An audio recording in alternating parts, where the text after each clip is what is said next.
Wives میں سے وہ حضرت عائشہ کے اوپر لوگ بناتے ہیں نا، انگلیاں ہمیشہ حضرت عائشہ کے اوپر اٹھائی جاتی ہیں، تو ان کے اوپر اس وقت بھی اٹھائی گئی تھی، لیکن اللہ تعالیٰ نے ان کی گواہی دی یہاں پہ ہمیں قرآن کے اندر. تو دیکھیں وہ بالکل پاک صاف ہر چیز سے جو ہے وہ صاف تھی وہ اس چیز میں نا. تو اللہ تعالیٰ کہہ رہے ہیں کہ اس واقعے کو اپنے حق میں تم شر نہ سمجھو، برائی نہ سمجھو اس کو، بلکہ یہ بھی تمہارے لیے بہتری ہے، اس میں کوئی بہتری ہے تمہارے لیے، تمہیں اندازہ نہیں ہے لیکن بہتری ہے. تو ہم اتنی چھوٹی چھوٹی نقصانات کے اوپر اپنا سر پکڑ کے بیٹھ جاتے ہیں کہ پتہ نہیں میرے ساتھ اتنا بڑا مسئلہ ہو گیا. ہم یہ نہیں سوچتے کہ اس سے مجھے کچھ سیکھنے کا موقع مل رہا ہے، اس سے ہو سکتا ہے کہ میری جنت میں درجات بلند ہو جائیں. ظاہری بات ہے جب ہم صبر کرتے ہیں اللہ تعالیٰ ہمیں ڈھیروں ڈھیر نوازتے ہیں، اس کا تو کوئی لمٹ ہی اللہ تعالیٰ نے نہیں لگائی کہ صبر کا کتنا اللہ تعالیٰ جو ہے وہ اس کو نوازیں گے صبر کرنے والے کو نا. تو پھر جس نے اس میں جتنا حصہ لیا اس نے اتنا ہی گناہ سمیٹا، یعنی جس نے بات جتنی آگے پھیلائی، جتنا اس میں مزہ لیا، جتنا اس کا جو ہے وہ 3 کی 4 لگا کے بتایا، اس کے جو ہے وہ مزے لیے، اس کو بڑھا چڑھا کے پیش کیا، یہ سارے معاملات ہمارے ساتھ بھی ہیں نا. یہ والے مسئلے ہمیں کسی کی بات پتہ چلتی ہے تو ہم اس کو آگے سے آگے کرنے کی کوشش کرتے ہیں، گوسپ کرتے ہیں، اس کو مسالے دار بنا کے آگے پیش کرنے کی کوشش کرتے ہیں، غور و فکر سے سنتے ہیں. اب یہاں اللہ تعالیٰ کا بڑا احسان ہے کہ اللہ تعالیٰ ہمیں یہاں حضرت عائشہ کی وجہ سے یہاں پہ اللہ تعالیٰ بتا رہے ہیں اگر کسی کے ساتھ ایسا معاملہ ہو جائے تو کیا ہمارا بیہیویئر ہونا چاہیے، ہم مسلمانوں کا کیا ایٹیٹیوڈ ہونا چاہیے، جو کہ ہمارا بالکل بھی نہیں ہے، کسی صورت ہمارا وہ ایٹیٹیوڈ نہیں ہے. ابھی ہم پڑھتے ہیں ہمیں سمجھ میں آئے گا کیا ہے.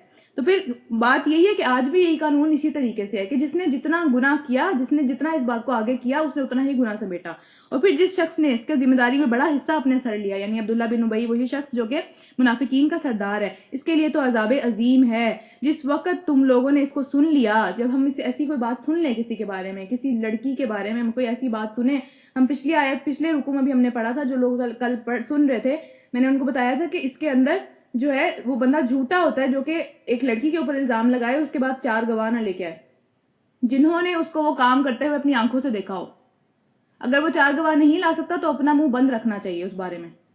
وہ اگر اس چیز کو پروف نہیں کر سکتا کہ اس نے کچھ اس طرح کا کام کیا، کیونکہ لڑکیوں کی عزت بہت قیمتی چیز ہے، اس کو ایسے منہ اٹھا کے کوئی بھی جو ہے اس کو نیلام نہیں کر سکتا. اور اگر کوئی اس کے اوپر الزام لگائے اور 4 گواہ نہ لے کے آئے، چاہے اس نے اپنی آنکھوں سے وہ کام ہوتا ہوا دیکھا ہو، پہلے رکوع کے اندر ہم نے یہ پڑھا تھا کہ اپنے آنکھوں سے اس نے وہ کام ہوتا ہوا دیکھا اور وہ 4 گواہ نہیں لے کے آ سکا، تو اس کو 80 کوڑے پڑیں گے. اس بندے کے اوپر سزا آئے گی کہ اس نے کیسے کسی کے اوپر الزام لگا دیا جب وہ گواہ نہیں لے کے آ سکتا تھا. تو اور پھر اس کی گواہی پوری زندگی کے لیے قبول نہیں کی جائے گی، ساری زندگی وہ جھوٹا بن کے رہے گا لوگوں کے اندر. اور ہم کیا ہیں، ہم کوئی بات سنتے نہیں ہیں، ادھر کی ادھر کرتے نہیں ہیں. اس کا فلاں کے ساتھ چکر چل رہا ہے، اس کو تو اس کے ساتھ جو ہے وہ ہوٹل سے نکلتے ہوئے دیکھا تھا، اس نے تو اس کے ساتھ ڈیٹ ماری تھی. اتنی عام باتیں ہیں ہمارے ہاں کہ ہم نے دیکھا بھی نہیں ہے، ہم نے صرف سنی سنائی باتیں آگے کرتے رہے ہیں. تو ہم سب جھوٹے ہیں ایک نمبر کے. اور اگر یہ حد لگتی ہوتی تو ہم پہ کیا حد لگتی، ہم کوڑے کھا کھا کے تھک جاتے اور ہماری بکواس ختم نہ ہوتی لڑکیوں کے بارے میں. تو یہ سورہ نور لڑکیوں کے لیے اللہ تعالیٰ نے نازل کی ہے کہ ان کے اوپر الزامات اپنی منہ سے نہیں نکالنے، اگر پتہ بھی ہے تو نہیں نکالنا. یہاں پہ اگلی آیت جو ہم پڑھ رہے ہیں اس میں کیا ہے کہ جس وقت تم لوگوں نے اسے سنا تھا اس وقت کیوں نہ مومن مردوں اور مومن عورتوں نے اپنے آنکھ سے نیک گمان کیا، کیوں اپنے دل میں یہ بات نہیں سوچی کہ یہ بات غلط ہے، ایسا نہیں ہو سکتا، میں اس بندے کو جانتا ہوں ایسا نہیں ہے. حضرت عائشہ کے بارے میں ایسی بات کیوں نہیں سوچی کہ نبی کی بیوی ہیں، وہ کس طرح کی باتیں ان کے بارے میں کر رہے ہیں، اپنے دل میں اچھا گمان کیوں نہیں کیا اس بندے کے بارے میں، اور پھر کیوں نہ کہہ دیا کہ یہ سری بہتان ہے، اس کو ڈیفینڈ کیوں نہیں کیا. کہ ایک تو دل میں بھی اچھا سوچنا اس کے بارے میں، چاہے جتنا مرضی اس کے اوپر پوری دنیا ایک بات کری ہے، مومن کا یہ کام نہیں ہے کہ وہ سنی سنائی باتوں کے اندر آ جائے. مومن کا یہ کام ہے وہ اپنے دل کے اندر اس کو ڈیفینڈ کرے، دل کے اندر یہ سوچے کہ نہیں ایسا نہیں ہو سکتا، اور دوسروں کو بھی کہے کہ ایسی باتیں نہ پھیلاؤ، یہ سراسر الزام ہے، ایسا کچھ نہیں ہو سکتا. انہوں نے کیوں نہیں نبی کی وائف کو ڈیفینڈ کیا، اور ہم کیوں نہیں آپس میں ایک دوسرے کو ڈیفینڈ کرتے، ہم دوستوں کے بارے میں بھی اتنی گوسپ کر رہے ہوتے ہیں بیٹھ کے. تو پھر آگے چلتے ہیں. اور وہ لوگ اپنے الزام کے ثبوت میں 4 گواہ کیوں نہ لائے، وہی والی بات ہے پچھلے رکوع کے اندر ہم نے پڑھی تھی کل نا، یہ کہ 4 گواہ ہونے چاہیے، جو جس کے اوپر الزام لگائے گا اس کے اوپر وہ 4 گواہ جنہوں نے اس کو کرتے ہوئے وہ دیکھا ہو. اگر زنا کے اوپر الزامات لگا رہے ہیں نا تو وہ حرکت کرتے ہوئے انہوں نے 4 گواہوں نے دیکھا ہو اس کو، پھر وہ گواہی قبول ہوگی. اور نبی صلی اللہ علیہ وسلم سے کسی نے پوچھا کہ کیا حرکت، کوئی سب کے سامنے تو نہیں کرتا زنا، تو نبی صلی اللہ علیہ وسلم نے فرمایا کہ اس طریقے سے وہ ایک دوسرے کے اندر ہو جیسے کہ سرمے کی سلائی سرما دانی کے اندر جاتی ہے، اس طریقے سے انہوں نے 4 گواہوں نے اس کو کرتے ہوئے دیکھا ہو، تب وہ گواہی قبول ہوگی. تو سوچے اسلام نے کتنا زیادہ پروٹیکٹ کیا ہے عورت کی عزت کو یہاں پہ، کہ کوئی بندہ منہ اٹھا کے الزامات نہیں لگا سکتا، اس کو کوڑے پڑیں گے اگر اس نے الزامات لگائے تو. تو ہمارے یہاں کیا سین ہے اور ہمارا اپنا کیا سین ہے. سورہ نور کی رکوع نمبر 2 پڑھے ہیں ہم، رکوع نمبر 2 ہے اور آیت نمبر 12 ہے، 13ویں آیت پڑھے ہم.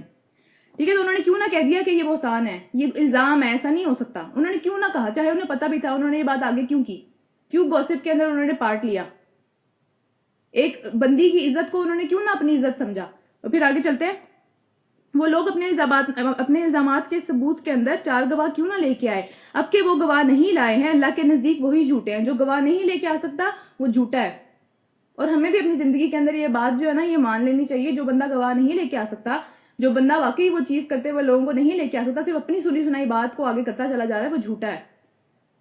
ٹھیک ہے، پھر آگے چلتے ہیں. اگر تم لوگوں پر دنیا اور آخرت میں اللہ کا فضل و کرم نہ ہوتا تو جن باتوں میں تم پڑ گئے تھے ان کی پاداش میں تمہیں بہت بڑا عذاب آ لیتا. یہ کوئی چھوٹی بات نہیں ہے کسی کی عزت سے کھیلنا. اور پھر ذرا غور تو کرو اس وقت تم کیسی سخت غلطی کر رہے تھے جب تمہاری ایک زبان سے دوسری زبان اس جھوٹ کو لیتی چلی جا رہی تھی. ہمارے یہاں بھی تو یہی ہے نا، ایک زبان سے دوسری، دوسری سے تیسری، تیسری سے چوتھی، اور چوتھی سے پتہ نہیں کتنی. تو کیوں نہیں، یہ کتنی بڑی غلطی ہے یہ باتیں اس طرح سے آگے کرنا جس کا آپ کو پتہ بھی نہیں ہے. اور پھر تم اپنے منہ سے وہ کچھ کہتے چلے جا رہے تھے جس کے متعلق تمہیں کچھ علم نہیں تھا، کچھ پتہ ہی نہیں تھا کہ وہ بات ٹھیک ہے یا نہیں، بس دوسروں سے سنی اور آگے کر دی. اور پھر تم اسے ایک معمولی بات سمجھ رہے تھے، حالانکہ اللہ کے نزدیک یہ بہت بڑی بات تھی. کسی کی باتیں اس طرح سے کرنا، کسی کے کریکٹر پہ بات کر دینا، کسی کے اس طرح سے جو ہے وہ عزت سے کھیلنا، یہ بہت بڑی بات ہے. اس کے بارے میں جو ہے ہم تو سوچتے ہیں چھوٹی سی بات ہے، گوسپ کر رہے ہیں، مزہ آ رہا ہے، کوئی بات نہیں، ہم تو آپس میں ہی رکھیں گے، ہم کون سا آگے کریں گے. حالانکہ ہر بندہ آگے کر رہا ہوتا بات کو. اور آپس میں بھی رکھنے کا کیا مطلب ہے، سارے اس بندی کو کس نظر سے دیکھ رہے ہیں جس کے بارے میں بات ہو رہی ہے. اور پھر ابن سیرین کہتے ہیں کہ اللہ کی قسم میں ان گناہوں پر نہیں روتا جو کہ مجھ سے ہو گئے نا، اور جن کی میں نے معافی مانگ لی، میں ان پہ نہیں روتا، میں ان کوتاہیوں کے اوپر روتا ہوں جن کو میں نے حقیر جانا اور میں نے سمجھا کہ کوئی مسئلہ ہی نہیں ہے، اور اللہ کے ہاں وہ سنگین تھے، وہ بہت بڑے بڑے گناہ تھے اللہ کے ہاں، جو کہ میں نے سمجھا کہ چھوٹی سی بات ہے، جیسے کہ یہ آگے باتیں کرنا کسی کے کیریکٹر پہ. کیوں نہ اسے سنتے ہی تم نے کہہ دیا کہ ہمیں ایسی بات نکالنا منہ سے زیب نہیں دیتا، نبی کی بیوی کے بارے میں یا کسی بھی ایک مسلمان کے بارے میں. ہمیں ایسی باتیں کرنا جو ہے وہ اچھی بات نہیں ہے، ہمیں ایسی بات نہیں کرنی چاہیے اس بندی کے بارے میں، آگے یہ باتیں نہیں کرنی چاہیے. اور اس میں صرف بندی کی بات نہیں ہو رہی، آج کل تو مردوں پہ بھی الزامات لگتے ہیں. تو ہر ایک کے بارے میں، ہر ایک کی عزت، دوسرے مسلمان کی عزت ہم پہ حرام ہے، اسے ہم نہیں کھیل سکتے اپنی مرضی سے یا اپنے چسکے لینے کے لیے، اس سے نہیں کھیل سکتے ہم.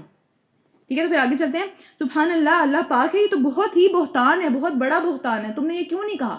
کہنا چاہیے تھا تمہیں، تمہارے مسلمان ہونے کا تقاضا ہے یہ کہ تم کہو، ایک دوسرے کی عزت کا خیال رکھو. تو اللہ تمہیں نصیحت کرتا ہے کہ آئندہ کبھی ایسی حرکت نہ کرنا اگر تم مومن ہو. اگر واقعی مومن ہو نا تو تمہارے منہ سے ایسی باتیں نہیں نکلنی چاہیے دوسروں کے لیے. اور پھر اللہ تمہیں صاف صاف ہدایت دیتا ہے، وہ ہر چیز جاننے والا اور حکمت والا ہے. اور جو لوگ چاہتے ہیں کہ ایمان لانے والوں کے اندر جو ہے وہ فحاشی پھیلے، بے حیائی پھیلے، کیونکہ یہ باتیں کرنا بھی تو بے حیائی ہے نا کہ بھئی وہ ایسے کر رہا تھا اور یہ وہ، اس سے آئیڈیاز بھی آتے ہیں دوسروں کو، اس سے جو ہے وہ دوسرے چسکے بھی لیتے ہیں، پھر وہ تنہائی میں جا کے اس کے بارے میں کیا کیا سوچتے ہیں، اس کے بارے میں کیا کیا امیجن کرتے ہیں. یہ ہم سب میرا خیال ہے جانتے ہیں اس چیز کے بارے میں. تو پھر اس لیے یہ فحاشی، اس طرح کی غلط بات کرنا آگے یہ اپنے آپ میں ایک فحاشی کا کام ہے، آگے کرنا اس کو. اور پھر دنیا اور آخرت میں وہ سارے لوگ دردناک سزا کے مستحق ہیں. اللہ جانتا ہے اور تم نہیں جانتے کہ اس سے کیا مسئلے ہوتے ہیں دنیا میں. تو اس لیے اللہ تعالیٰ نے منع کر دیا اس چیز کو کرنے سے، یہ کام نہیں کرنا نا. اور پھر اگر اللہ کا فضل اور اس کا رحم و کرم تم پر نہ ہوتا اور یہ بات نہ ہوتی کہ اللہ بڑا ہی شفیق ہے، یعنی اللہ اگر اس بات پہ پکڑ لیتا، اللہ نے پکڑا، نے احکامات نازل کر دیا نا حضرت عائشہ کی اس کے اندر دیکھیں ساری یہ پورا رکوع تھا، یہ اس کے لیے تھا، حضرت عائشہ کے لیے آیا ہوا تھا یہ رکوع، کہ تم لوگوں کو بولنا چاہیے تھا. مطلب اللہ کی کیوں ضرورت پڑی، اللہ تعالیٰ کو 1 مہینے تک کیوں انتظار کیا تم لوگوں نے کہ وہی آئے؟ تم لوگوں نے آپس میں کیوں نہیں اس بات کو کہا کہ نہیں ایسی بات نہیں ہو سکتی؟ تو ہمیں ایک دوسرے کے اوپر ایک دوسرے کی عزت کا خیال کرنا چاہیے، یہ کوئی چھوٹی موٹی چیز نہیں ہے، عورت کے پاس صرف ایک عزت ہی ہوتی ہے. تو پھر آگے چلتے ہیں. رکو نمبر 3، اے لوگوں جو ایمان لائے ہو، شیطان کے نقشے قدم پر نہ چلو، یہ شیطان کرواتا ہے ایسی حرکتیں. اور پھر اس کی پیروی جو کوئی بھی کرے گا اسے وہ ہمیشہ بے حیائی اور فحاشی اور بدی کا ہی حکم دے گا، وہ کوئی اچھا ساتھی نہیں ہے.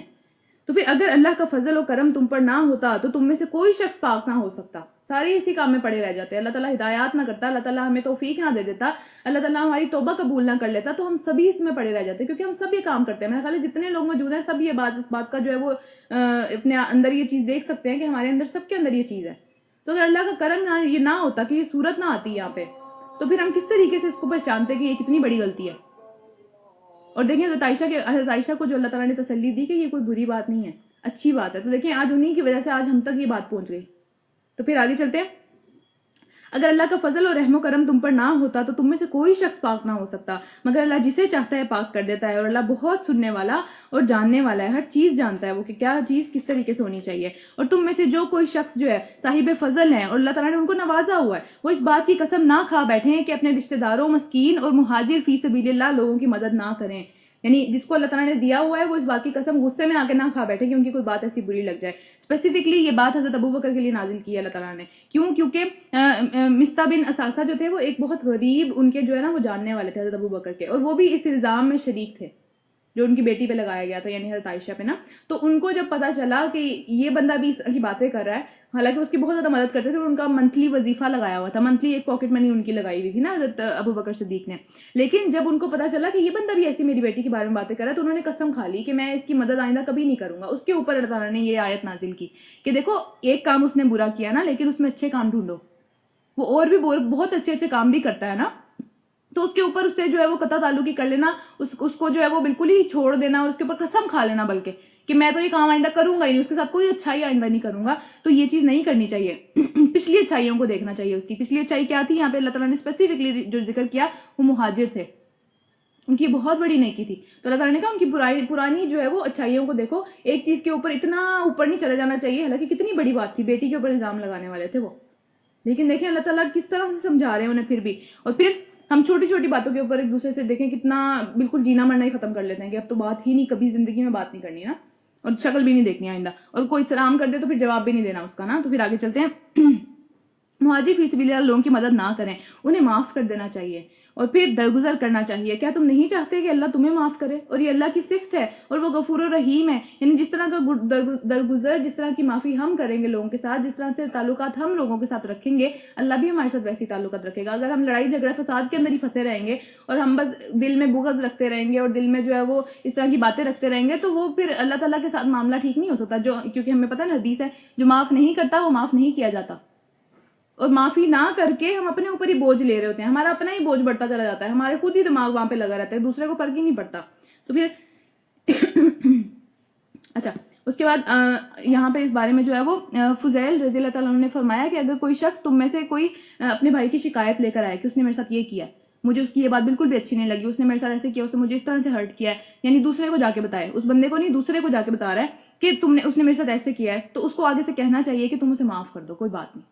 تو پھر اگر وہ کہے کہ میرا دل اتنا بڑا نہیں ہے کہ میں اسے معاف کر سکوں تو میں تو بدلہ لوں گا، کیونکہ اللہ تعالیٰ نے مجھے بدلہ لینے کا حق دیا ہے۔ ہم پیچھے پڑ چکے ہیں نا کہ اللہ تعالیٰ نے کہا ہے بدلہ لے لو، اتنا ہی بدلہ لیا جا سکتا ہے، اللہ تعالیٰ نے الاؤ کیا ہوا ہے ہمیں بدلہ لینے کے بارے میں نا۔ تو پھر وہ کہے کہ اگر میں بدلہ لینا چاہتا ہوں تو تم اسے کہو کہ تم ویسے ہی بدلہ لو جیسے اللہ نے بدلہ لینے کا حکم دیا، اس میں حد سے نہ بڑھو، اس نے ایک گالی دی ہے تم 10 گالیاں نہ دو اسے، ایک دو اور بات ختم کرو، ٹھیک ہے؟ تو پھر اس طریقے سے اس کو کہو، لیکن اس کو پھر یہ بھی کہو کہ اگر تم صحیح طریقے سے بدلہ نہیں لے سکتے، کیونکہ عام طور پہ بدلہ جب لینے کی نوبت آتی ہے نا تو ہم بڑھ جاتے ہیں اپنے حد سے آگے، ہم کہتے ہیں اب تو اتنی صفائی اس کی کریں گے کہ یہ آئندہ کبھی یہ بات اپنے منہ سے نہ نکالے، یا یہ جو ہے نا یہ حرکت کرنے کا سوچے بھی نہ، آج تو میں اس کی طبیعت صاف کر دوں گی۔ تو پھر اگر تم صحیح سے بدلہ نہ لے سکو تو تمہیں چاہیے کہ واپس جو ہے یہ معاف کر دینے کے دروازے کی طرف پلٹو، کیونکہ وہ دروازہ بہت وسیع ہے، چاہیے تمہیں کہ وہ معاف کر دو، کیونکہ ہوتا یہ ہے کہ جو معاف کرنے والا ہوتا ہے وہ رات کو چین کی نیند سو جاتا ہے معاف کر کے، لیکن جو بدلہ لینے والا ہوتا ہے وہ دن رات اسی پلاننگ میں لگا رہتا ہے، دن رات اسی اس کی جو کشمکش چلتی رہتی ہے، آگ بگولا وہ ہوا رہتا ہے، اس کو جو ہے وہ دیکھنا بھی پڑتا ہے اگلے بندے کو کہ اس کو فرق پڑ رہا ہے یا نہیں، وہ دن رات اسی چیز میں لگا رہتا ہے، تو اس کو سکون نہیں آتا بدلہ لے کے، سکون معافی میں ہی آتا ہے، تو اس لیے چاہیے کہ معاف کر دیں، کوئی بات نہیں۔ تو پھر آگے چلتے ہیں۔ اچھا، جو لوگ پاک دامن بے خبر مومن عورتوں کے اوپر تہمتیں لگاتے ہیں، دیکھیں یہاں پہ بات آ رہی ہے، ٹھیک ہے، اور یہاں پہ جو ہے وہ غافلات کا لفظ ہے، یہ حضرت عائشہ کے لیے استعمال ہوا ہے، اور مطلب ظاہر نام ان کا نہیں لکھا ہوا، لیکن ہر انسان، ہر عورت اس طرح کی جسے اس طرح کے ریلیشن شپ سے اس کا کوئی تعلق نہ ہو، اس کو پتہ بھی نہ ہو اس طرح کے ریلیشن شپ کے بارے میں، اور ہم اس کے اوپر اس طرح کے الزامات لگا رہے ہو نا، اور اس طرح کے معاملات سے وہ دور ہو، اس طرح کی چیز کے اندر نہ ہو وہ، تو پھر غافلات یعنی غفلت میں پڑی ہوئی ہے، اس معاملے میں اس کو کوئی علم نہیں ہے اس چیز کے بارے میں جو کہ ہم اس کی طرف بنا کے لگائی چلے جا رہے ہیں۔ تو پھر جو لوگ پاک دامن بے خبر غافل مومن عورتوں کے اوپر تہمتیں لگاتے ہیں، ان پر دنیا اور آخرت میں لعنت کی گئی ہے اور ان کے لیے بہت بڑا عذاب ہے، وہ اس دن کو بھول نہ جائیں جبکہ ان کی اپنی زبانیں اور ان کے اپنے ہاتھ ان کی کرتوتوں کی گواہی دیں گے، یعنی دنیا میں انہی زبانوں سے آگے کرتے ہیں نا، انہی ہاتھوں سے وہ پلان اس طرح کے کرتے ہیں، یا انہی ہاتھوں سے وہ کام کرتے ہیں جس سے جو ہے وہ ان کے اوپر، کیونکہ بہت بڑی بڑی کیسز بھی ہوتے ہیں اس میں، چھوٹے موٹے صرف زبان کی بات نہیں ہوتی، پوری چیز پلان بھی کی جاتی ہے نا، تو وہ ہمیں پتہ ہی ہے اس طرح کے معاملات ہوتے ہیں۔ تو پھر وہی ہاتھ اور وہی زبانیں اپنے خلاف گواہیاں دیں گی کہ اللہ تعالیٰ انہوں نے کیا تھا یہ کام، اور پھر اس دن اللہ وہ بدلہ انہیں بھرپور دے دے گا جس کے وہ مستحق تھے، اور انہیں معلوم ہو جائے گا کہ اللہ ہی حق ہے، اللہ سچ کو سچ کر کے دکھا دیتا ہے۔ دنیا میں جتنے مرضی جھوٹ بول لیں، دنیا میں جتنے مرضی الزامات لگا لیں، بعضوں کا تو دنیا میں ہی سچ سامنے آ جاتا ہے، اور اگر نہیں آتا تو پھر آخرت میں سب کے سامنے آئے گا، سب کے سامنے۔ اور پھر خبیث عورتیں، ناپاک عورتیں، گندی عورتیں گندے مردوں کے لیے ہیں، ان کی شادیاں نہیں کرنی چاہیے ان مردوں سے جو کہ شرابی ہے، پتہ ہے کہ اس طرح کا کوئی مرد ہے جس کے بارے میں پتہ چل گیا، تو ایک پاک دامن عورت کی شادی اس کے ساتھ نہیں کرنی چاہیے، کیونکہ وہ اس کے لیے نہیں بنا ہوا، وہ اس کے ساتھ صحیح نہیں رہ سکے گا۔ تو پھر اس کے بعد خبیث مرد خبیث عورتوں کے لیے ہیں، پاکیزہ عورتیں پاکیزہ مردوں کے لیے ہیں، اور پاکیزہ مرد پاکیزہ عورتوں کے لیے ہیں۔ یہ ایک قاعدہ اللہ تعالیٰ نے بنایا ہوا ہے نا، اگر پہلے ہی پتا ہو کہ بھئی اس کا اخلاق اچھا ہے، یہ دین کے معاملے میں پاکیزہ ہے، اس کی کوئی ایسی حرکتیں نہیں ہیں، پھر اس کا رشتہ کرنا چاہیے اپنی بیٹی کے ساتھ جو کہ آپ کو پتا ہوگا جو کہ خود بھی پاکیزہ ہے۔ لیکن کوئی اس طرح کے چکر میں پڑا ہوا ہے، اس کو زنا کی لت لگی ہوئی ہے، یا کوئی اس کو کوئی اور اس میں اخلاقی بیماری ہے بہت زیادہ بڑی کہ جس کی وجہ سے وہ دیکھیں خبیث کا لفظ استعمال ہوا ہوا ہے، گندا، شدید ترین گندا، تو وہ اس وجہ سے کوئی گندا ہو گیا بہت ہی زیادہ، تو اس کے لیے پھر اسی جیسی کوئی عورت ہونی چاہیے، اس کے لیے پاک دامن عورت نہیں ہونی چاہیے۔ تو پھر آگے کیونکہ ہم نے پچھلے رکوع میں بھی پڑھا ہے، پچھلا رکوع بہت ضروری تھا، کچھ لوگوں نے مس کر دیا۔ پچھلے رکوع کے اندر جو ہے اللہ تعالیٰ نے بتایا کہ جو زانیہ عورت ہے اس کی شادی زانیہ مرد کے ساتھ ہی ہونی چاہیے، جس کو زنا کی لت لگی ہوئی ہے نا، اس کو زنا کی لت لگے ہوئے مرد ہی ملنا چاہیے، اس کو پاک مرد نہیں ملنا چاہیے۔ اسی طرح پاک مرد جو زانی مرد ہے جس کو لت لگی ہوئی ہے اس چیز کی، اس کو ویسی ہی کوئی عورت ملنی چاہیے، کیونکہ اہل ایمان کے اوپر اللہ تعالیٰ نے یہ چیز حرام کر دی ہے ان عورتوں سے شادی کرنا جب تک کہ وہ توبہ نہیں کر لیتی۔ تو پھر اس پہ ہم نے کافی لمبی ڈسکشن کی تھی، لیکن بہرحال اب جو نہیں تھے تو نہیں تھے، وہ ریکارڈنگ سن سکتے ہیں۔ آگے چلتے ہیں۔ اچھا، اس کے بعد کیا ہے، ان کا دامن پاک ہے، کیونکہ پاکیزہ لوگوں کے لیے اس لیے ہیں کیونکہ ان کا دامن پاک ہے ان باتوں سے جو کہ بنانے والے بناتے ہیں، ان کے لیے مغفرت ہے اور بہت اچھا رزق ہے۔ رکوع نمبر 4، اے لوگوں جو ایمان لائے ہو، اپنے گھروں کے سوا دوسروں کے گھروں میں داخل نہ ہو جب تک کہ گھر والے سے رضا نہ لے لو، اس کی اجازت نہ لے لو، اس کو بتا کے اس کے گھر جانا چاہیے، اچانک سے اس کے گھر پہ جا کے کھڑے نہیں ہو جانا چاہیے۔ اس کے بعد کیا ہے کہ وہ گھر والوں پر سلام نہ بھیج دو، یعنی اندر انٹر ہونے کے لیے بھی سلام اونچی آواز میں، اس وقت تو بیلیں نہیں ہوتی تھی تو اونچی آواز میں سلام کرنا چاہیے، تاکہ اندر اگر کوئی اپنا کام کر رہا ہے یا کوئی ایکسپیکٹ نہیں کر رہا کسی کو تو وہ ریڈی ہو جائے کہ، اور تھوڑا سا ٹھہر کے اس کے گھر جانا چاہیے اگر بغیر بتائے جائے، تو پھر باہر ہی انتظار کرنا چاہیے تاکہ وہ ریڈی ہو جائے آپ کو ریسیو کرنے کے لیے نا، کیونکہ پہلی بات تو یہ کہ بتا کے جانا چاہیے، لیکن اگر نہیں بتا کے جاتے تو پھر آگے باتیں آ رہی ہیں۔ تو پھر سلام اونچی آواز میں کریں، یا تو بیل بجائیں، یا آج کل تو بیلوں والا معاملہ ہے، ٹھیک ہے، یا پھر فون کر کے بتا دیں، کچھ اس طرح کا معاملہ کریں، یہ طریقہ تمہارے لیے بہتر ہے، توقع ہے کہ تم اس کا خیال رکھو گے۔ پھر اگر وہاں کسی کو نہ پاؤ تو داخل نہ ہو، یعنی اگر گھر کے اندر کوئی بھی نہیں ہے، بیل بجا بجا کے بھی کوئی بندہ باہر نہیں آ رہا، تو پھر خود سے اپنی مرضی سے کہ داخل نہیں ہونا چاہیے اس گھر کے اندر، تو پھر جب تک کہ تم کو اجازت نہ دے دی جائے، اور اگر تم سے کہا جائے کہ واپس چلے جاؤ، یعنی ابھی آپ کو وہ بندہ ڈیل نہیں کر سکتا، ابھی وہ آپ کو ایکسپیکٹ نہیں کر رہا تھا، تو پھر آپ کو چاہیے کہ آپ واپس چلے جاؤ، یہ تمہارے لیے زیادہ پاکیزہ طریقہ ہے، اچھے دل سے واپس جانا چاہیے، ٹھیک ہے، اس کے اوپر لانتے ملامتے کرتے ہوئے واپس نہیں جانا چاہیے، کیونکہ آپ ان دا فرسٹ پلیس بتا کے ہی نہیں آئے تھے تو آپ کو ایکسپیکٹ نہیں کر رہا تھا، تو اس کے اوپر آپ کی مہمان نوازی فرض نہیں ہے، ٹھیک ہے۔ پھر اس کے بعد کیا ہے کہ جو کچھ تم کرتے ہو اسے اللہ خوب جانتا ہے، اگر البتہ تمہارے لیے اس بات میں کوئی مسئلہ نہیں ہے، کوئی مذائقہ نہیں ہے کہ ایسے گھروں میں داخل ہو جاؤ جو کسی کے رہنے کی جگہ نہ ہو اور تمہارے لیے اس میں کوئی فائدے کی چیز ہو، جیسے کرائے پہ گھر لیتے ہیں نا ہم، کہ اس میں کوئی رہتا تو نہیں ہے لیکن ہمارے لیے فائدہ ہے، ہم نے اس کو لے لیا تو ہم اس میں داخل ہو سکتے ہیں۔ تو دیکھیں اللہ تعالیٰ کتنے چھوٹے چھوٹے آداب ہمیں بتا رہے ہیں، یہ آپس میں رہنے کے آداب ہے اور بہت ہی خوبصورت ہے۔ پھر اس کے بعد جو کسی کے رہنے کی جگہ نہ ہو اور جن میں تمہارے فائدے کی کوئی چیز ہو، تم جو کچھ ظاہر کرتے ہو اور جو کچھ چھپاتے ہو سب اللہ کو معلوم ہے، سب کچھ اللہ تعالیٰ کو پتا ہے۔ پھر اس کے بعد اے نبی صلی اللہ علیہ وآلہ وسلم، یہاں دیکھیں پہلے مومن مردوں کی بات آ رہی ہے، پھر مومن عورتوں کی بات آ رہی ہے، پردے کا حکم آ رہا ہے نظریں نیچی کرنے کا، کیا ہے کہ مومن مردوں سے کہو اپنی نظریں نیچی کر کے رکھا کریں۔ پھر اس کے بعد اپنی شرمگاہوں کی حفاظت کریں، نظروں کے فوراً بعد شرمگاہوں کا ذکر آیا ہے، کیونکہ نظروں سے وہ چیز کدھر جاتی ہے، دل کے اندر جاتی ہے نا، اور پھر بعض چیز ایسی ہوتی ہیں جو دل سے نکالی نہیں جا سکتی ایک دفعہ دیکھنے کے بعد، ایسا ہوتا ہے ہم سب کے ساتھ، ہمیں پتہ ہے اس چیز کے معاملے کے بارے میں نا۔ تو آنکھ جو ہوتی ہے وہ بیسیکلی دل کا دروازہ ہے، تو جو چیز اس دروازے سے اندر داخل ہوگی ضروری نہیں ہے آپ اسے دھکے مار کے باہر پھینک سکیں ہر دفعہ، اس لیے آنکھوں کی حفاظت بہت ضروری ہے مردوں کے لیے اسپیشلی، اور عورتوں کے لیے بھی آگے آئے گا۔ پھر اس کے بعد کیا حدیث میں ہمیں پتہ چلتا ہے، نبی صلی اللہ علیہ وسلم نے ہمیں بتایا کہ ابن آدم پر زنا کا حصہ لکھ دیا گیا ہے جو اسے مل کر رہے گا، اور آنکھوں کا زنا یہ ہے کہ وہ دیکھے، غلط چیز دیکھے، کوئی تصویریں ایسی دیکھے، کوئی پورن دیکھے، کوئی لڑکی اس طرح کی دیکھے، یا اس کو دیکھتا ہی چلا جائے، کیونکہ پہلی نظر تو معاف ہے، نبی صلی اللہ علیہ وسلم نے فرمایا کہ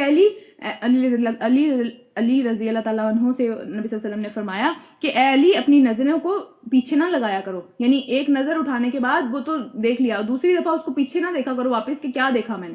کیوں؟ کیونکہ جو ایک چیز تم نے دیکھی اور تمہیں مطلب وہ اچھی لگی، تمہارے دل کو بھائی وہ، اس کو دوبارہ نہ دیکھو، کیونکہ پہلی نظر تو معاف ہے، دوسری معاف نہیں ہے، دوسری کے اوپر اللہ تعالیٰ نے پوچھنا ہے. تو یہ دیکھیں کتنی پاکیزہ یہ اللہ تعالیٰ آیات نازل کرتے چلے جا رہے ہیں، بہت ہی خوبصورت صورت ہے. اچھا اس کے بعد آگے چلتے ہیں. اچھا اے نبی صلی اللہ علیہ وسلم، مومن مردوں سے کہو کہ اپنی نظریں نیچی رکھا کریں اور اپنی شرمگاہوں کی حفاظت کریں، یہ طریقہ ان کے لیے زیادہ پاکیزہ ہے، جو کچھ وہ کرتے ہیں اللہ اس سے باخبر ہے. اور پھر اے نبی صلی اللہ علیہ وسلم، مومن عورتوں سے بھی کہہ دو کہ وہ اپنی نظریں بچا کے رکھیں، عورتیں بھی نظریں نیچی رکھیں. آج کل ہم جس طرح کے دیکھتے ہیں نا کہ وہ تو بس لڑکوں کے کیا حالات آج کل چل رہے ہیں، میں ذکر نہیں کرنا چاہتی، بہرحال سب کو ہی پتا کہ کیا معاملات ہیں. صرف لڑکے وہ کام نہیں کر رہے، لڑکیاں بھی کر رہی ہیں نا. تو پھر آگے چلتے ہیں. اچھا جی ہاں، اور اپنی شرمگاہوں کی حفاظت کریں اور اپنا بناؤ سنگھار نہ دکھائیں بس سوائے اس کے کہ جو کہ خود ظاہر ہو جائے. اپنی زینت والے جو اعضاء ہیں وہ دوسروں کو نہ دکھائیں، کیونکہ سوائے اس کے جو خود سے ظاہر ہو جائے، جیسے کہ اگر کوئی ادھر ادھر ہو گیا، کوئی غلطی سے ہو گیا، پتہ نہیں چلا اس طریقے سے نا. تو پھر مگر ان لوگوں کے سامنے، یعنی کہ جو محرم رشتے ہیں ان کے سامنے یہ بناؤ سنگار کیے جا سکتے ہیں. کون کون؟ شوہر، باپ، شوہروں کے باپ یعنی سسر حلال ہوتا ہے. سسر جو ہے وہ ایون اگر آپ کی طلاق بھی ہو جائے تب بھی وہ حلال رہتا ہے ساری زندگی. پھر اس کے بعد اپنے بیٹے، شوہروں کے بیٹے، بھائی، بھائیوں کے بیٹے، بہنوں کے بیٹے، اپنے میل جول کی عورتیں، عورتوں کے سامنے خوب زینت و جو بھی معاملات ہیں وہ کرنے چاہیے. ٹھیک ہے، کیونکہ عورتوں نے کہیں تو اپنے شوق پورے کرنے ہیں نا، تو وہ یہ جگہ ہے کہ اپنی عورتوں کے ساتھ، اور پھر لونڈی غلام کے ساتھ، اور اس خادم مرد کے ساتھ، یعنی جو ایسا خادم ہوتا ہے نا، کچھ اس طرح کے گھر میں ہوتے ہیں جو کہ جن کے کوئی جنسی خواہش نہیں ہوتی، جن کی جو کہ اس چیز سے محروم ہو چکے ہوئے ہوتے ہیں، جو کسی قسم کی غرض نہ رکھتے ہوں، یعنی ان کا وہ اس چیز سے ہی پاک ہے، اس خواہش سے ہی پاک ہے، ان کی شادی کی ہے ہی نہیں خواہش اس کے اندر نا. یعنی خواہش کا مطلب ہے کہ اللہ تعالیٰ نے اس کو اس قابل ہی نہیں کیا کہ جسمانی طور پہ. تو پھر آگے چلتے ہیں. اور وہ بچے جو عورتوں کی پوشیدہ باتوں سے ابھی واقف نہ ہوئے ہوں، ان کے سامنے بھی یہ کیا جا سکتا ہے، کسی کے بھی ہوں. اور پھر وہ اپنے پاؤں زمین پر مارتی ہوئی نہ چلیں، اکڑ کے نہ چلیں، ان کے پاؤں کے اندر کوئی ایسا زیور نہ ہو کہ جس سے آواز آئے، یعنی چھن چھن کی، یا پھر کوئی اس طرح کی بہت ہیل والی ٹھک ٹھک ٹھک ٹھک ٹھک کریں کہ پوری مارکیٹ بس اسے ہی دیکھ رہی ہے. اور پھر جو اپنی زینت انہوں نے چھپائی ہوئی ہے اس کا لوگوں کو علم ہو جائے، یعنی کوئی پازیب پہنی ہوئی ہے اس طریقے کی یا کچھ بھی. تو پھر اے مومنو تم سب مل کر اللہ کے ہاں توبہ کرو، توقع ہے کہ تم فلاح پا جاؤ گے. کیونکہ ہم سب یہ کام کرتے ہیں نا، ہم سب اس میں شامل ہیں، کچھ نہ کہیں نہ کہیں یہ سب چیزیں ہماری زندگیوں میں ہیں. تو ان سے جو ہے وہ اللہ تعالیٰ نے کہا کہ توبہ کر لو، توقع ہے کہ فلاح پا جاؤ گے.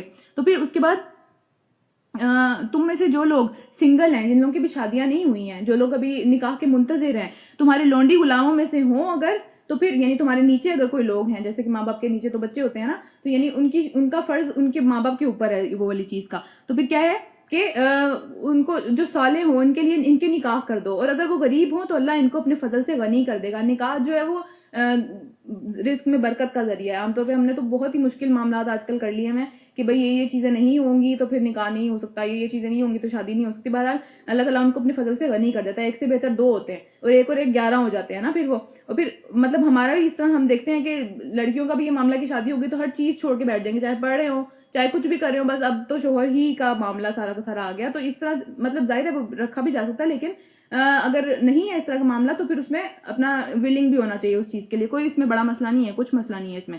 پھر اللہ بڑی وسعت والا ہے، یعنی اپنے فضل سے غنی کر دے گا ان دونوں میاں بیوی کو، اگر ان کی نیت اچھی ہوگی. اگر ان کی نیت اپنی شرمگاہوں کی حفاظت کرنے کی اور اپنا دین کمپلیٹ کرنے کی ہوگی تو اللہ ان کو فضل سے غنی کر دے گا انشاءاللہ. اور جو نکاح کا موقع نہ پائیں انہیں چاہیے کہ وہ بھی جو ہے وہ زنا سے بچے رہیں. ان کے پاس یہ کوئی جواز نہیں ہے کہ ہمارا کیونکہ نکاح نہیں ہوا اس لیے ہم ادھر ادھر منہ مارتے پھرتے ہیں، اس لیے ہم یہ کام کرتے پھرتے ہیں. تو پھر یہاں تک کہ اللہ اپنے فضل سے ان کو بھی غنی کر دے، ان کے لیے بھی نکاح کا کوئی نہ کوئی سبب پیدا کر دے اللہ تعالیٰ. تو نبی صلی اللہ علیہ وسلم نے حضرت علی سے فرمایا کہ 3 چیزوں میں تاخیر نہ کرو: جب نماز کا وقت ہو جائے تو نماز پڑھنے میں، جب جنازہ حاضر ہو جائے تو اس کو دفن کرنے میں، اور اگر کوئی بندہ اس طرح کا غیر نکاح یافتہ ہے، کوئی سنگل بندہ ہے، اس کا جو ہم پلہ رشتہ مل جائے اگر، تو پھر اس کا نکاح کرنے میں، اس کو لٹکانا نہیں چاہیے، اس کا نکاح فوراً کر دینا چاہیے. اچھا اس کے بعد جو ہے آگے چلتے ہیں. ہاں، اور اپنے جو لونڈیاں ہیں تمہارے پاس، جو لونڈیاں ہیں ان کو اپنے دینوی فائدے کے لیے پروسٹیٹیوشن پہ مجبور نہ کرو، کیونکہ اس ٹائم پہ وہ لوگ یہ کرتے تھے کہ لونڈیاں پیاری پیاری سی خرید لیتے تھے اور اس کے بعد ان سے پروسٹیٹیوشن کرواتے تھے اور اس سے پیسے لیتے تھے پھر نا. تو ان سے یہ کام نہ کرواؤ، اللہ تعالیٰ نے یہاں منع کر دیا، جبکہ وہ خود پاک دامن رہنا چاہتی ہوں، ان کو زبردستی مجبور نہ کرو اس چیز کے لیے، اور جو کوئی ان کو مجبور کرے گا تو اس کا یہ مجبور کرنا یعنی یہ سارے کی ساری چیزیں جو ہے وہی پکڑا جائے گا اس چیز کے لیے۔ تو پھر اس کے بعد اگر وہ توبہ کر لے تو پھر اللہ ان کے لیے بہت غفور و رحیم ہے۔ ہم نے صاف صاف ہدایات دینے والی آیات تمہارے پاس بھیج دیں، اور ان قوموں کے لیے عبرتناک مثالیں بھی تمہارے سامنے پیش کر چکے ہیں جو کہ تم سے پہلے گزر چکی ہیں، اور وہ نصیحتیں ہم نے تمہیں دے دیں جو کہ ڈرانے والوں کے لیے کافی ہوتی ہیں۔ ان کو مزید اب کسی بات کی ضرورت نہیں ہے، یہ ساری باتیں ہم نے جو پڑھی ہیں یہ ہماری ڈیلی زندگی سے تعلق رکھنے والی چیزیں ہیں نا، کوئی ایسی باتیں نہیں ہیں جو کہ ہم دیکھتے نہیں ہیں یا ہمیں پتہ نہیں ہے ان چیزوں کا، ساری ہمارے سے ملتی جلتی چیزیں ہیں۔ اچھا، اب اگلی آیت جو آ رہی ہے رکو نمبر 5 کے اندر سورہ نور کے، وہ آیت نور ہے، اس میں اللہ تعالیٰ نے اپنے ہر طرح کی چیز کے نور کے بارے میں بتایا نا ہمیں، اور اسی آیت کی وجہ سے سورت کا نام سورہ نور ہے جو کہ ہم پڑھنے لگے ہیں۔ اللہ آسمانوں اور زمین کا نور ہے، یہ تو بہت زیادہ آپ لوگوں نے سنی ہوگی، ہر جگہ لکھی ہوتی ہے، اللہ نور السماوات والارض، یہ والی جو آیت، یہ چھوٹا سا پارٹ لکھا ہوتا ہے، پوری آیت تو نہیں لکھی ہوتی۔ بہرحال اللہ جو ہے وہ آسمان اور زمین کا نور ہے، کائنات میں اس کے نور کی مثال ایسی ہے کہ جیسے ایک تاک کے اندر چراغ رکھا ہو، ایک بند جگہ کے اوپر ایک چراغ رکھا ہوا ہے جس نے اس جگہ کو روشن کیا ہوا ہے، اور پھر وہ چراغ زیتون کے ایک ایسے مبارک درخت کے تیل سے روشن کیا جاتا ہے جو کہ نہ مشرق میں ہے نہ مغرب میں، یعنی وہ ایسی جگہ سے وہ زیتون اس جگہ کا ہے جو کہ ادھر ادھر نہیں ہوئی ہوئی، وہ اکویٹر کے اوپر ہے، اس کے اوپر پورا دن دھوپ پڑتی ہے، جس کی وجہ سے وہ بہت خوبصورت پھل دیتا ہے، بہت زیادہ لذیذ اور سمجھ لیں رسیلا پھل ہوتا ہے اس کا جو زیتون اس میں سے نکلتا ہے وہ بہت رسیلا ہوتا ہے، جس کی وجہ سے وہ بہترین کوالٹی کا ہوتا ہے۔ یعنی تفاسیر سے پتہ چلتا ہے کہ فلسطین اور شام کے علاقے کی یہاں پہ بات کی گئی ہے کہ اس کا زیتون سب سے اچھا ہوتا ہے کھانے کے لیے نا۔ دیکھیں دوسری دفعہ زیتون کا ذکر آ رہا ہے قرآن کے اندر، جنہوں نے رقیہ والی ورک شاپ اٹینڈ کی تھی میں نے بتایا تھا کہ یہ اس کا ذکر قرآن کے اندر موجود ہے، اور اس کے اندر اللہ تعالیٰ نے شفا بھی رکھی ہوئی ہے، یہ بہت مبارک درخت سے آتا ہے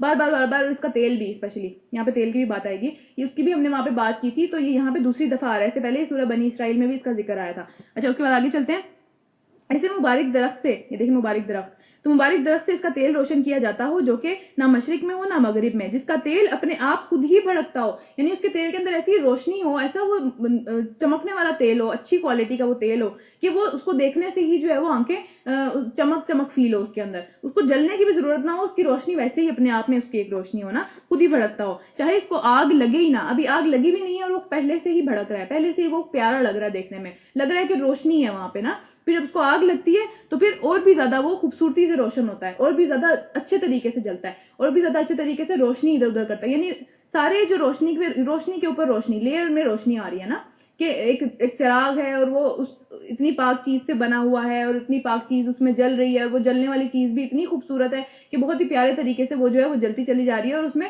ڈبل ٹرپل بہت سارے لیئرز میں نور پہ نور آتے چلے جا رہے ہیں۔ اللہ اپنے نور کی طرف جس کی چاہتا ہے رہنمائی کر دیتا ہے، وہ لوگوں کو مثالوں سے سمجھاتا ہے، یہ مثال دی ہے نا اللہ تعالیٰ نے ہمیں، یہ ساری چراغ کی مثال دی ہے، اور وہ ہر چیز سے خوب واقف ہے۔ اچھا، اب اس میں یہ جو مثال اللہ تعالیٰ نے دی ہے یہ مطلب مفسرین سے ہمیں پتہ چلتا ہے کہ یہ مومنین کی بھی مثال ہے، ان کے اندر نور ہوتا ہے، اللہ کا نور ہوتا ہے۔ اچھا، پہلے ہم یہ چیز ڈسکس کر لیتے ہیں کہ اللہ تعالیٰ کی ذات نور ہے، ٹھیک ہے، اللہ تعالیٰ کا حجاب جو اللہ تعالیٰ نے کیا ہوا ہے، اللہ تعالیٰ کا جو چھپے ہوئے ہیں اللہ تعالیٰ ہم سب سے، وہ بھی نور ہے، وہ بھی نور کا ہے، ٹھیک ہے۔ اسی طرح اللہ تعالیٰ کی جو ساری کتابیں ہیں وہ بھی نور ہے، راستہ دکھانے والی ہیں۔ اللہ تعالیٰ کا دین اگر کسی کے دل میں آ جاتا ہے وہ بھی نور ہے، وہ اس کے دل کو روشن کر دیتا ہے۔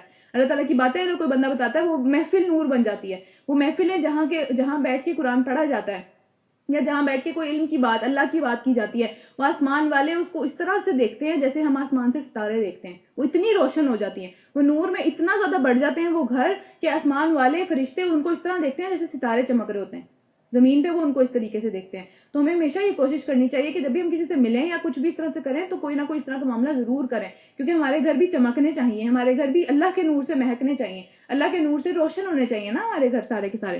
تو پھر خیر، اچھا، اس کے بعد اس کی مثال جو ہے وہ مفسرین کہتے ہیں وہ ایک مومن کی بھی یہی مثال ہوتی ہے کہ پہلے تو یہ کہ اس کا جو خمیر اٹھایا جاتا ہے، اس کا جو مٹی ہوتی ہے وہ بہت پاکیزہ ہوتی ہے، اس کے بعد اس کو اچھے دل کے ساتھ اچھی فطرت پہ پیدا کرتے ہیں اللہ تعالیٰ، وہ بہت اچھی فطرت پہ ہوتا ہے، اس کے بعد وہ اپنے دل کو شرک سے یا اس طرح کی چیزوں سے آلودہ نہیں کرتا، پھر اس کے بعد ایمان آ جاتا ہے، ایک اور نور آ گیا اوپر، یعنی پہلے تو ایک روح صاف تھی، پاک روح تھی نا اللہ کی طرف سے، تو پھر اس کے بعد اس کے اوپر ایمان کی روشنی آ گئی، ایمان کا نور کی لیئر آ گئی، پھر ایمان کے نور کی لیئر آئی تو اس نے علم حاصل کرنا شروع کیا، پھر قرآن کے نور کی لیئر آ گئی، پھر اس کے بعد حدیث کے نور کی لیئر آ گئی، پھر اس کے بعد اپنے اچھے اعمال کے نور کی لیئر آ گئی، پھر وہ جو سارے کے سارے نور اکٹھے ہوئے، وہ نور اتنا بڑھا کہ ارد گرد والے متاثر ہونے لگے اس نور سے، اس کا نور دوسروں تک پہنچ گیا اور دوسرے بھی مہکنے لگے، دوسرے بھی چمکنے لگے۔ تو یہ اس طرح کا نور ہے اللہ تعالیٰ کا جو پھیلتا ہے، بڑھتا ہے، جو اس کے اندر آ جاتا ہے وہ اسی طرح چمکنے لگتا ہے، وہ اسی طریقے سے اللہ تعالیٰ کے جو ہے وہ نور کے اندر سمٹ جاتا سارا کا سارا.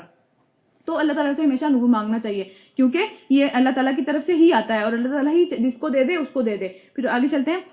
اللہ تعالیٰ ہر چیز سے خوب واقف ہے، اور یہ سارے اس طرح کے نور کی طرف ہدایت پانے والے لوگ ان گھروں میں پائے جاتے ہیں جنہیں بلند کرنے کا اور جن کے اندر اپنی نام کی یاد کرنے کا، اپنا ذکر کرنے کا اللہ تعالیٰ نے حکم دیا، یعنی مساجد. ٹھیک ہے، مردوں کے لیے تو مساجد ہیں کیونکہ ان کی نماز جا کے مسجدوں کے اندر ہی ایک طرح سے صحیح طریقے سے ہوتی ہے، لیکن عورتوں کے لیے بھی گھر ہیں ان کے جہاں پہ وہ اللہ کا ذکر کرتی ہیں. تو یہاں پہ مسجد کا لفظ اسی لیے استعمال نہیں ہوا کیونکہ ہر وہ گھر جہاں اللہ کا ذکر کیا جاتا ہے، جہاں قرآن پڑھا جاتا ہے، وہ اسی طرح چمکتا ہے. اس کے ساتھ یہی معاملہ ہے. اور پھر آگے چلتے ہیں.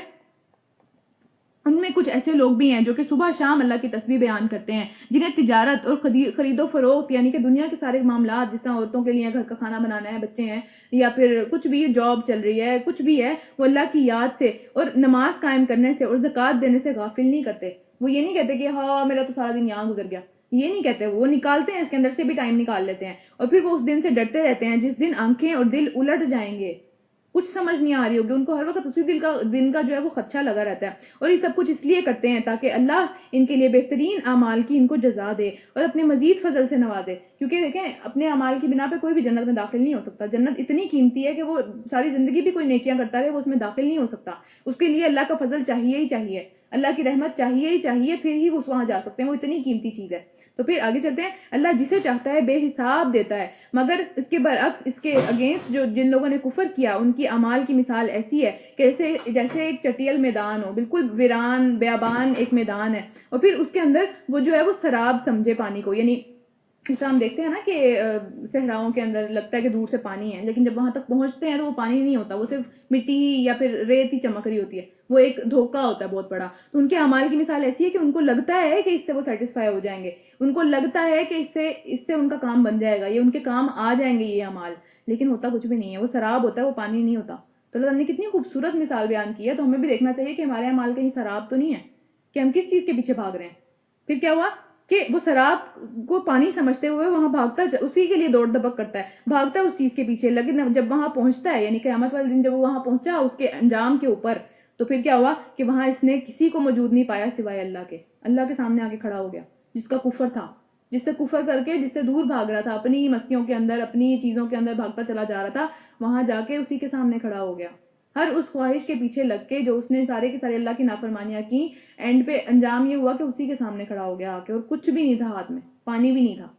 تو پھر کیا ہوا کہ جہاں اس کو جو ہے وہ پورا حساب چکا دیا جائے گا، اور اللہ کو حساب لیتے ذرا دیر نہیں لگتی.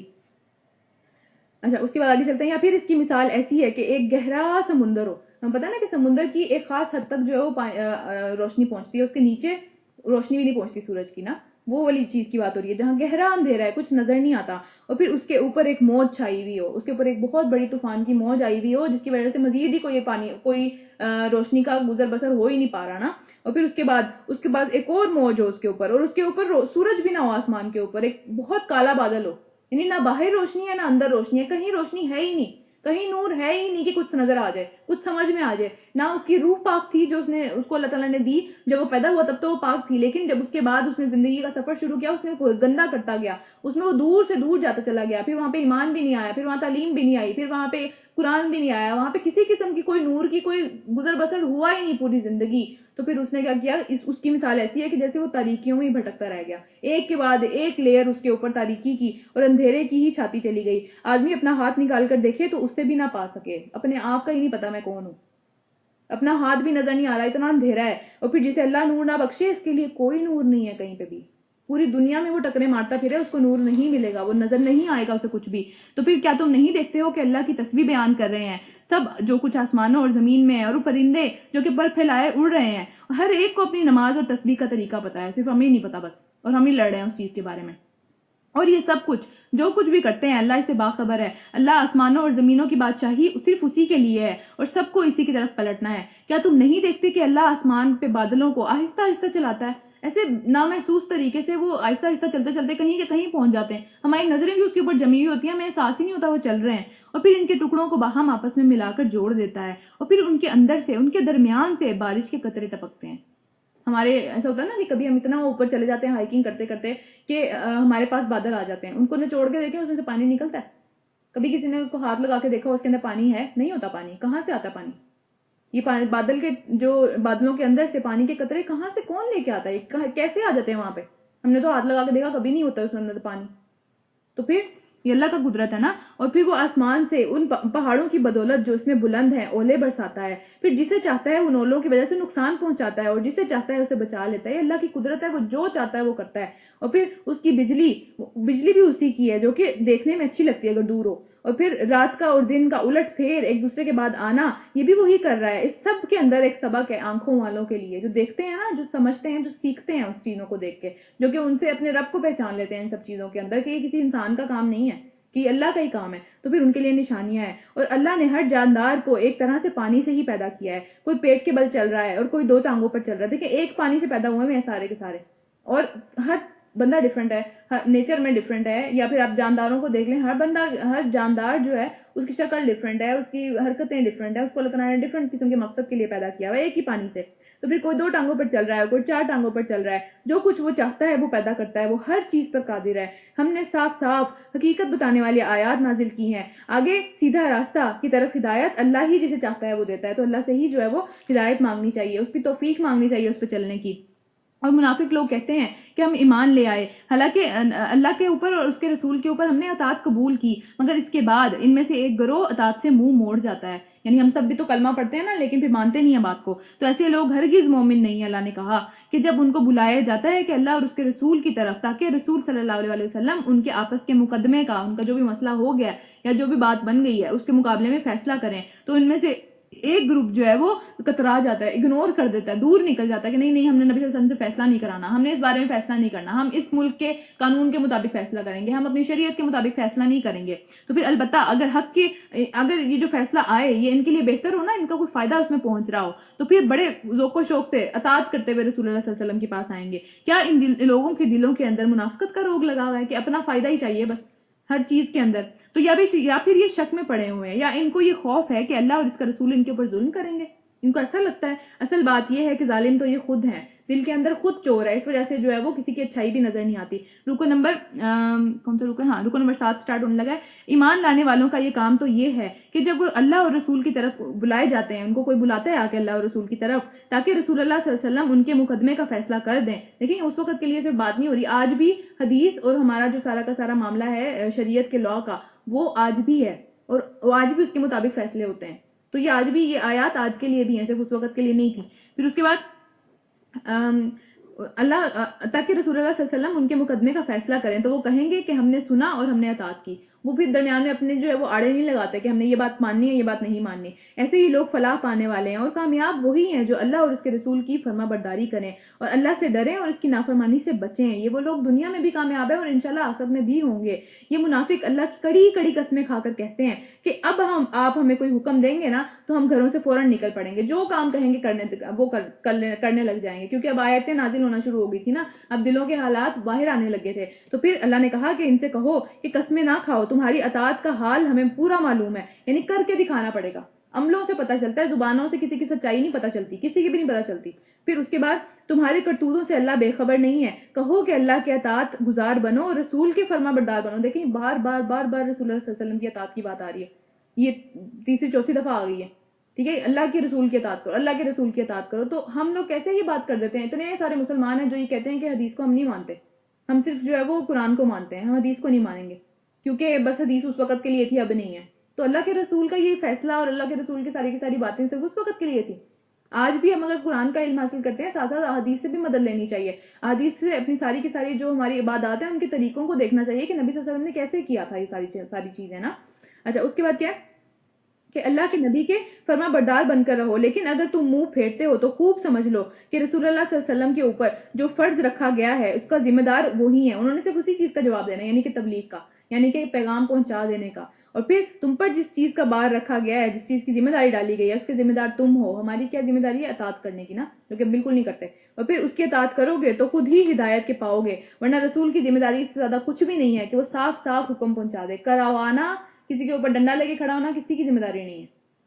ٹھیک ہے. اس کے بعد اللہ نے وعدہ فرمایا ہے کہ تم میں سے ان لوگوں کے ساتھ جو کہ ایمان لائیں اور نیک عمل کریں. دیکھیں ہمیشہ ایمان کے ساتھ نیک عمل کا ذکر آتا ہے, ہمیشہ آتا ہے, کبھی کوئی ایسا مقام نہیں آیا ابھی تک قرآن کے اندر جہاں پہ صرف ایمان کی بات ہوئی ہو, کیونکہ نیک عمل ایمان کو پروف کرتے ہیں نا کہ واقعی ایمان ہے.